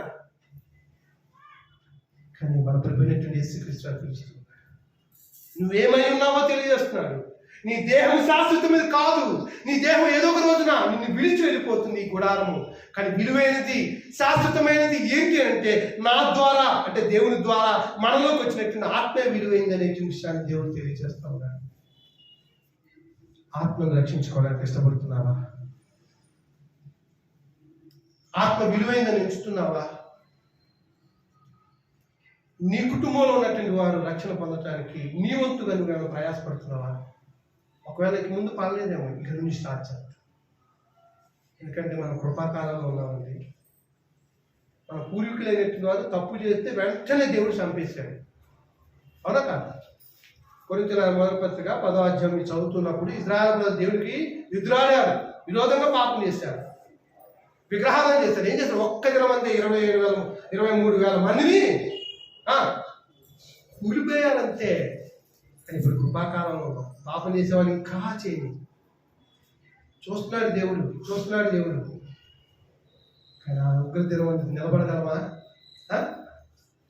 న్యాయాధిపతి అయిన దేవుడు నిన్ను తీర్పు తీర్చేటి వేళలో ఈ గుంపులో యోచించుకో. న్యాయాధిపతి అయిన దేవుడు గొర్రెలనే నీతిమంతులు, మేకలనే పాపాత్ములు, గొర్రెలనే నీతిమంతులు, మేకలనే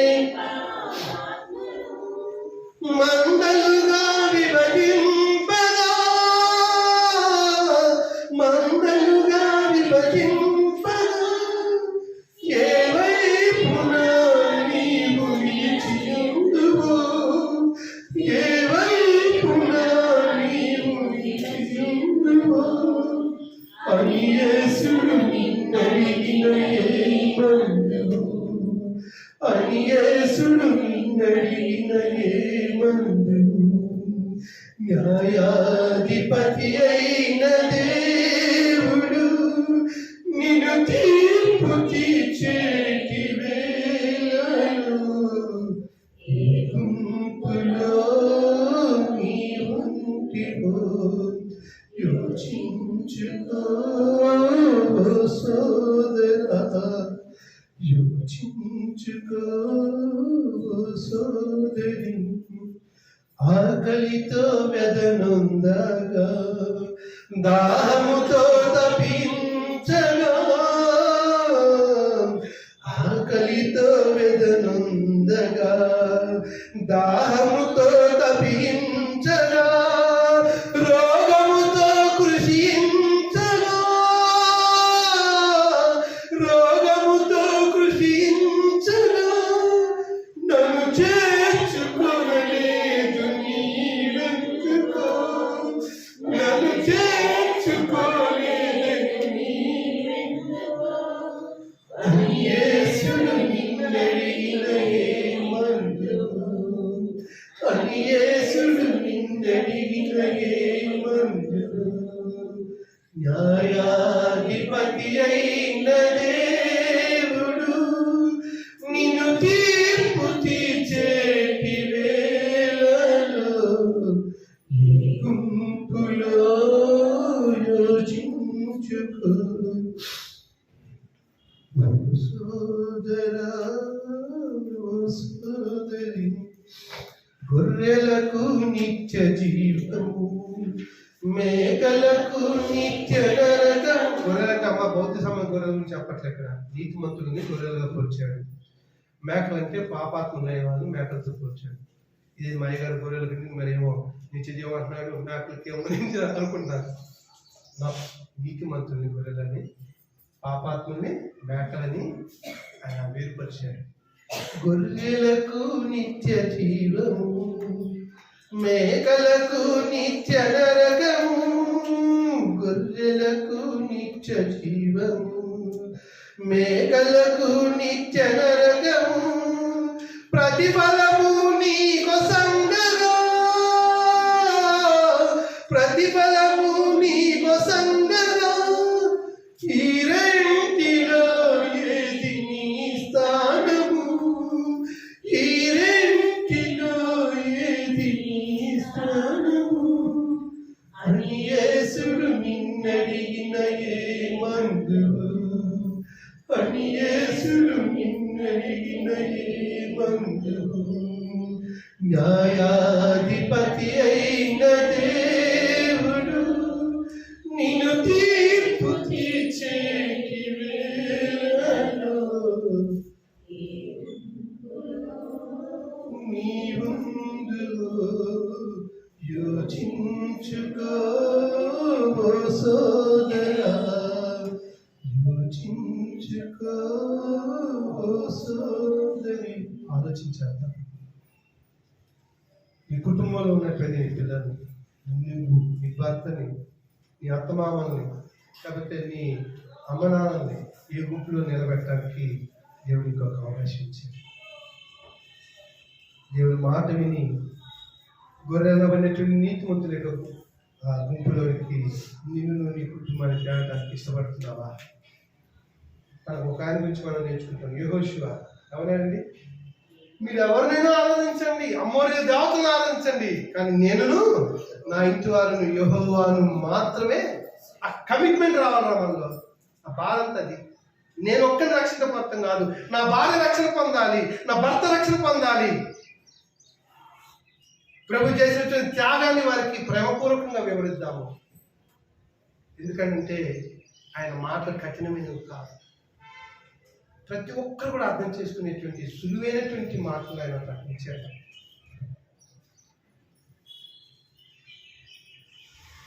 కాబట్టి ఆ తీర్పు సమయంలో నీతిమంతులకు ఆ గుంపులో మనమందరం ఉండి ఆ బలా నమ్మకమైన ఏమంటారంటే అలా ఉన్న వాళ్ళని బలా నమ్మకమైన దాసురాలా, దాసుడా, నీకు ఇవ్వబడినటువంటి కొంచెంలో నువ్వు నమ్మకంగా జీవించావు. ఏం చేస్తానంట? ఇదిగో ఆ 10 పట్టణాలకి నిన్ను అధికారం చేస్తా అన్నాడు. మన ఆత్మను ఆ పరమ పురికి తీసుకువెళ్ళడానికి మనందరం ప్రయత్నం చేద్దాం. నీవు అంటే, నేను అంటే శరీరం కాదు, ఆత్మ అనే విషయాన్ని గుర్తించి ఆత్మను రక్షించుకోవడానికి ప్రతి ఒక్కరూ చాలా సందర్భాల్లో రక్షించుకున్నట్టు మనం కూడా తప్పిపోయేటువంటి పరిస్థితులు ఉన్నాయి. లేదా నేను 2005 సంవత్సరము ఎప్పుడమ్మా జూన్ మే 24వ తారీఖు నేను సేవ ప్రారంభించాను. ఎంతోమంది వచ్చారు. అనారోగ్యంతో ఉందని బాగయి బాప్తిసం పొందారు. మరలా రోగం రాగానే లేకపోతే బలహీన రాగానే తప్పిపోయారు. నా కనులారా చూశాను. ఎంతోమంది అండి కుటుంబ అవసరాలు తీరుస్తున్నాడు దేవుడు అని చెప్పి వచ్చి నమ్మి రక్షణ పొంది తప్పిపోయిన వాళ్ళు చూశాను. లేకపోతే కొంతమందిని వాళ్ళు చెప్పినటువంటి పరిస్థితులను చూసి దేవుని నమ్ముకొని వారి ప్రవర్తన బాధపడితే మానివేసే వాళ్ళని చూశాను. నేనేం చూడమంటానంటే, ఎవరిని చూడాలమ్మా? విశ్వాసముల కర్తయు దాన్ని కొనసాగించి యేసు వైపు చూచుచు నీ పరుగు పందెంలో నువ్వేం చేయాలి? పరుగు పందెంలో పరిగెత్తి ఆ జీవ క్రీతాన్ని దానికోసం మనందరం ప్రయాసపడదాం. ఇప్పటి వరకు మీ అందరూ కూడా ఈ మాటల్ని ఆలకించాలని, దేవుడు మీ హృదయాల్ని తెరిచి మనల్ని ఒప్పింప చేయాలని కోరుకుంటూ ఈ మాటల చేత పిల్లరా నన్ను నిశ్చయించుకుంటూ మిమ్మల్ని చేస్తూ ముగిస్తున్నారు. అది తల వచ్చినట్లే ప్రార్థన చేస్తున్నారు. మమ్మల్ని మిక్కిలిగా ప్రేమించినటువంటి మా కన్న తండ్రి, మీ ప్రశస్తమైన నామము పెట్టిన దేవుడు మానవుని ఎట్లు నిర్మించాడు అనేటువంటి విషయంలో మొదటి భాగాన్ని మాత్రమే మేము ఆలోచన చేస్తూ వచ్చాము. నిజమే, శరీరముతోనూ ఆత్మతోనూ మమ్మల్ని రెండు భాగాలుగా నిర్మించి ఆ శరీరము నిష్ప్రయోజమైందని, ఆత్మ మాత్రమే శాశ్వతమైందని, ఆ ఆత్మను రక్షించుకోవడానికి నీవు కానీ, నీ కుటుంబం కానీ, నీ పిల్లలు కానీ, నీ భర్త కానీ, నీ తల్లిదండ్రులు కానీ, నీ అత్తమామలు కానీ క్రీస్తు యొక్క మరణ సమాధి పునరుద్ధానం గురించి మేము చెప్పగలిగిన స్థితికి తండ్రి మమ్మల్ని ఏర్పాటు చేస్తున్నందుకు మీకు వేల స్తుతులు చెల్లిస్తున్నాము. ఆత్మ అయినటువంటి మేము సమీపించాలి అంటే మా ఆత్మను పరిశుద్ధపరచుకోవాలనేటువంటి విషయాన్ని అనేక లేఖనాల ద్వారా హెచ్చరిస్తూ వచ్చారు. నా తండ్రి, ప్రతిరోజు కూడా సమయమందును అసమందును ప్రతి ఒక్కరికి దేవుని ఎరగనటువంటి బిడ్డలకు దాని గురించి చెప్పగలిగేటువంటి స్థితిని మా అందరికీ దయచేయండి. ఇవి ఆయన ఇప్పుడు ప్రభు బలలోకి మేము వెళ్ళబోతున్నాము. మీ కుమారుడైన యేసుక్రీస్తు వారి ఏర్పాటు చేసినటువంటి నిత్య నిబంధన, క్రొత్త నిబంధన ప్రియుల తండ్రి, మీ ప్రియులమైనటువంటి మేము యథార్థముగా పరిశుద్ధంగా దాంట్లో చేయి వేయబోతూ ఉన్నప్పుడు మమ్మల్ని పరిశోధిస్తున్నటువంటి దేవుడు మాట చేత కానీ, చూపు చేత కానీ, ప్రవర్తన చేత కానీ మిమ్మల్ని ఆయాసపరిచినటువంటి స్థితిగతులు కూడిచ్చినటువంటి బిడ్డల్లో ఉన్నట్లయితే తండ్రి మమ్మల్ని క్షమించండి. మానవాతులు ఉన్నాయన అనేక సందర్భాల్లో మేము చాలా గొప్పగా మీకోసం జీవించాలి, మిమ్మల్ని ప్రకటించాలనుకుంటున్నాం, కానీ మా విరోధైనటువంటి అపవాది ఆటంకపరుస్తుంది. వారిని జయించగలిగేటువంటి శక్తిని మాకు దయచేయండి. మీ వాక్యము చేత ఉదక స్నానం చేయించండి నిత్యము మీ వాక్యపు వెలుగులో. ఎందుకంటే నలుని యొక్క ఆత్మ దేవుడు పెట్టిన దీపమును మాతో మాట్లాడారు. ఆ దీపాన్ని దినదినము వెలిగించుకోవడానికి మీ వాక్య జ్ఞానాన్ని మాకు దయచేయండి. కేవలం విలువారు మాత్రమే మమ్మల్ని మేము మోసపుచ్చుకునే వారుగా కాకుండా వినదాని ప్రకారం ప్రవర్తించడానికి చూపించండి తండ్రి. ఈ సందర్భంలో యోహాను రాసిన మొదటి పత్రిక 1:7-8-9 లేఖనాల ప్రకారంగా మమ్మల్ని మేము పాపలను ఒప్పుకొని మేము సేవించేటువంటి దేవుడు యథార్థవంతుడని, ఆ యథార్థవంతుడైనటువంటి దేవుణ్ణి మన పాపలను మనం ఒప్పుకునేలా ఆయన నమ్మదగిన వారిని నీతిమంతుడు కనుక మన ప్రతి దోషమును పాపమును విడిపించి పవిత్రంగా చేస్తానని చెప్పినటువంటి యొక్క ఆజ్ఞను పెడతాను. ఈ సన్నిధికి వచ్చి ప్రార్థన చేస్తున్నాను. చేరువచ్చినటువంటి బిడ్డలు ఈ ప్రభు వలలో సమీపించబోతూ ఉంటుండగా విత్తబడినటువంటి వాక్యము వారి యొక్క హృదయాలను ఫలింపు చేయలాగిన మీ వాక్యము వారి యొక్క ఆత్మకు తల్లి క్షేమకరము ఆకర్షించలాగా చూపించండి. అలాగూ రక్షించబడి మీ కుమారుడైన యేసుక్రీస్తు వారు చేసినటువంటి కలువరి త్యాగాన్ని మేము స్మరించుకుంటున్నాం. ఆయన దేవుని అంత నీతిమంతులుగా నిర్దోషిగా నిలబెట్టు కొరకు క్రీస్తు ప్రభు చేసిన త్యాగము ద్వారా, ఆ ప్రేమ ద్వారా, ఆ ప్రేమను గురించి ప్రకటించుకుంటూ ఆయన కట్టినటువంటి రక్తం ఇచ్చి సంపాదించినటువంటి సంఘంలో మమ్మల్ని జీవింపు చేస్తూ ఉన్నారు. ఈ సందర్భంలో ఉన్నటువంటి మేము మీ కుమారుడైన యేసుక్రీస్తు వారు మా కొరకు చేసిన క్రయధనములకు సూచనగా ఆయన దేహం అంతా కూడా నలగొట్టబడుతూ వచ్చింది. కానీ ఆ నలగొట్టబడినటువంటి దేహములకు సాదృశ్యమైనటువంటి రొట్టెను, ఆయన చిందించినటువంటి రక్తములకు సాదృశ్యమైన ద్రాక్షరసము మేము అందరము తిని త్రాగబోతుంటుండగా మీ నిత్య సంకల్పంలో మమ్మల్ని జ్ఞాపకం చేసుకొని మరణం వరకు నమ్మకంగా ఉండండి.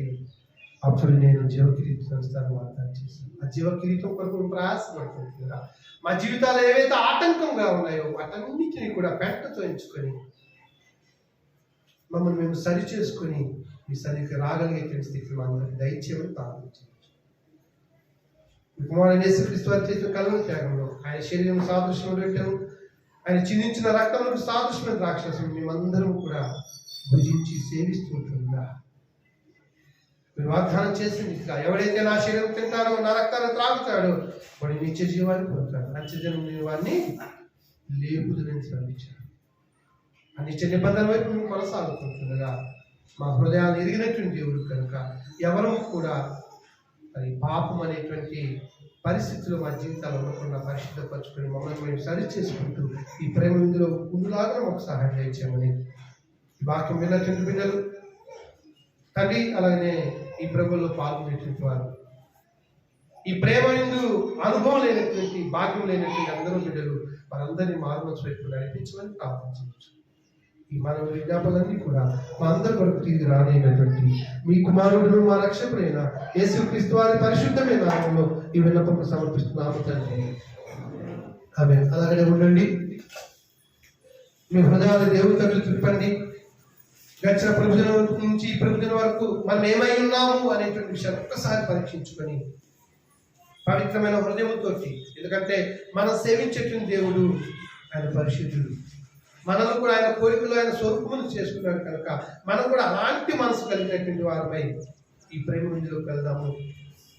సోదరు పని వచ్చినట్లయితే ఈ రొట్టెను తండ్రి మరి అందరికి పంచులాగా మనం అందరం కూడా సిద్ధపడదాం. కొద్ది నిమిషాలు మీ హృదయాన్ని పరీక్షించుకోండి.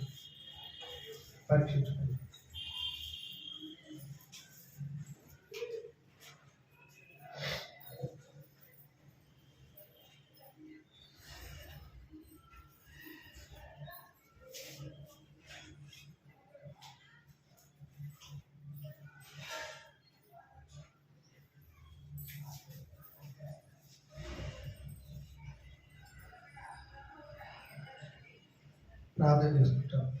సకల ఆశీర్వాదాలకి కారణముగా మా జీవాలు తండ్రి మీ పరిశుద్ధమైన నామం పెట్టి స్తుతులు చెల్లిస్తాం. మీ కుమారుడు యేసుక్రీస్తు 2025 సంవత్సరాల క్రితం మీ భూమిని జన్మించి ఆయన బ్రతికినటువంటి 33 సంవత్సరాలు, కేవలం 3 సంవత్సరాలు సువార్త ప్రకటించి ప్రపంచం మొత్తానికి తండ్రి క్రీస్తు ద్వారా ఆ ప్రేమ సందేశాన్ని మీకు తెలియజేస్తారు. మా రక్షణకు కారకుడైనటువంటి ప్రభు మా కొరకు చేసిన త్యాగాన్ని మరొకసారి స్మరించుకుంటున్నాం. వీపంతా దున్నబడుతూ వచ్చింది, కొరడాలతో కొడుతూ వచ్చారు. మేము చేసిన అతిక్రమం నిమిత్తమైన ఆయన, మేము ఆ చేతులతో చేసినటువంటి పాపం విషయంలో ఆయన చేతుల్లో మేకులాటారు. మేము నడిచిన చెడు నడతను బట్టి ఆయన కాళ్ళలో మేకులాటారు. తలంపులన్నీ కూడా మనసులోంచి వస్తున్నాయి కనుక తలలో మొలకి తీయటం, ప్రక్కలో బల్లె కొట్టు, ఇలాగ మేము పొందవలసినటువంటి శిక్షను మా ప్రభువైనటువంటి యేసుక్రీస్తు వారు మా కొరకు పొంది మమ్మల్ని నిర్దోషులుగా, నిష్కంకులుగా, పరిశుద్ధులుగా మీ ఎదుట నిలవబెట్టవాలని ఆయన చేసిన త్యాగాన్ని మేము స్మరిస్తూ ఆయన ఆరాధిస్తున్నాం. తండ్రి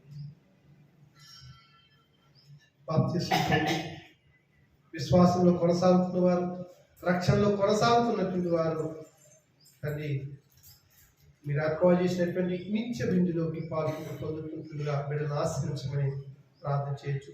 ఈ మనవులు యేసునామములో అడుగుతున్నాము తండ్రి.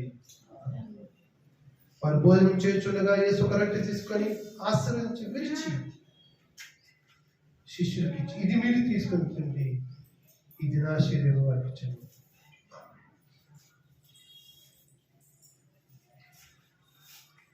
ఎడబాయని నీ కృప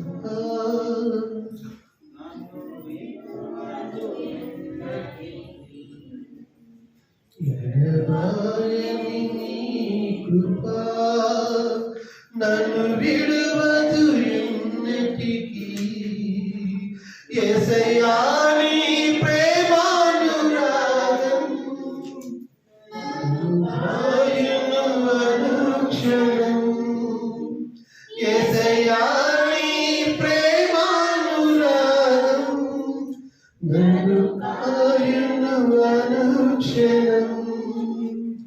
ఎడబాయని నీ కృప నన్ను విడువదు ఎన్నటికీ. ఎడబాయని నీ కృప శోకపు లోయలలో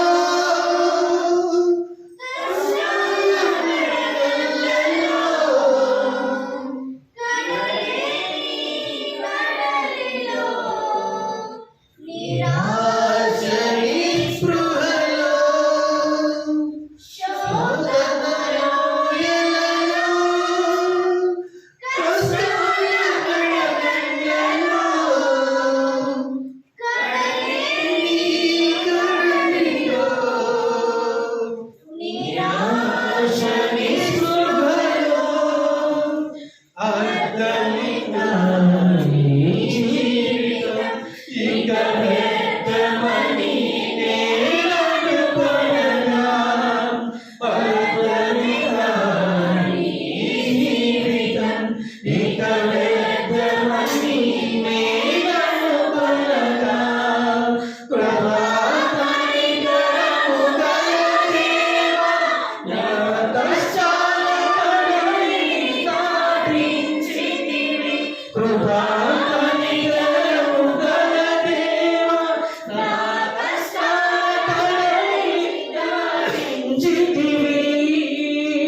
ఎడబాయని నీ కృప నన్ను విడువదు ఎన్నటికీ. ఎడబాయని నీ కృప. ఆ ప్రకారమే భోజనం పిమ్మట యేసు ఒక పాత్ర ఎత్తుకొని, ఈ పాత్ర నా రక్తమూలైన కొత్త నిబంధన, మీరు దీనిలోనే తీసుకున్నప్పుడల్లా దాన్ని జ్ఞాపకం చేసుకుంటే నేను చేయండి. ఆమె ప్రార్థన చేస్తున్నాం. మీకు పరిశుద్ధుల తండ్రి, మీ కుమారుడైన యేసుక్రీస్తు వారు చేసిన కల్వరి త్యాగాన్ని మేము స్మరిస్తూ ఉన్నాము. ఆయన దేహం నుంచి రక్తము గొల్గొతా శిఖరం అంతా కూడా ధారాలుగా మీ కుమారుడు యేసుక్రీస్తు వారు మరణిస్తేనే ఈ మానవాళికి రక్షణని ఎదిగి ఆయన చివరి ప్రార్థన కూడా ఆలకించకుండా మాపై మీ ప్రేమ చూపిస్తున్నారు. ఇంత కరుణామయుడు, ఆ బాధను తట్టు తండ్రి, నీ చిత్తమైతే ఎక్కిన నా ఎద్దు నుంచి తీసివేయి, అయినను నీ చిత్తమే సిద్ధించుగా. కానీ ఈ కుమారుడు యేసుక్రీస్తు వారు ప్రార్థన చేస్తున్నప్పటికీ ఆయన కంటే మేమే కావాలి. మా కొరకే ఆయన మరణిస్తున్నప్పటికీ కూడా మీ చేయి పక్కన పెట్టేశారు తండ్రి. అంత గొప్ప ప్రేమ మా ఆయన చూపారు, అంత త్యాగాన్ని క్రీస్తు చూపి వచ్చాడు. మీకు సంపూర్ణంగా లోబడి మా రక్షణ కొరకు ఆయన చిందించిన రక్తములకు సాదృశ్యమైన రాక్షసాన్ని రక్షణ పొంది విశ్వాసంలో కొనసాగుతూ ఉన్నటువంటి మేమందరం త్రాగుతూ ఉంటుండగా సహాయం దయచేయండి. ఈ మనవలు యేసుక్రీస్తు వారి పరిశుద్ధమైన నామములో మిక్కిలి వినంతో సిల్వలో నాకై కాచెను యేసు రక్తము, నాకై కాచెను యేసు రక్తము, శిలనైన నన్ను మార్చెను యేసు రక్తము, శిలనైన నన్ను మార్చెను యేసు రక్తము, యేసు రక్తము, ప్రభు యేసు రక్తము,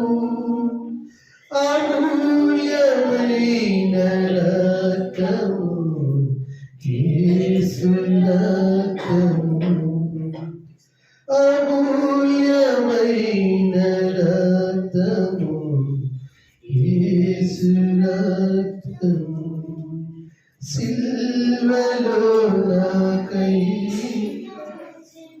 యేసు రక్తము, సిల్వలో నాకై కాచెను యేసు రక్తము, సమకూర్చు నన్ను తండ్రితో యేసు రక్తము, సమకూర్చు నన్ను తండ్రితో యేసు రక్తము, యేసు రక్తము, ప్రభు యేసు రక్తము, అమూల్యమైన రక్తము, యేసు రక్తము, అమూల్యమైన రక్తము, యేసు రక్తము. దేవుని స్తోత్రాలు. ప్రియులారా, అందరం లేచి నిలబడదాము. మరి దేవుని యొక్క వాక్యం మనకు తెలియజేస్తూ ఉంది, వర్ధిల్ల కొద్ది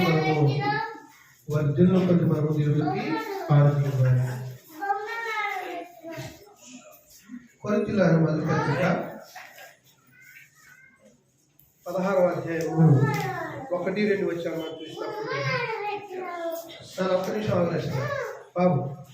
పరిశుద్ధుల కొరకైన చందా విషయం అయితే నేను గలతీ సంఘాలకు నియమించిన ప్రకారం మీరును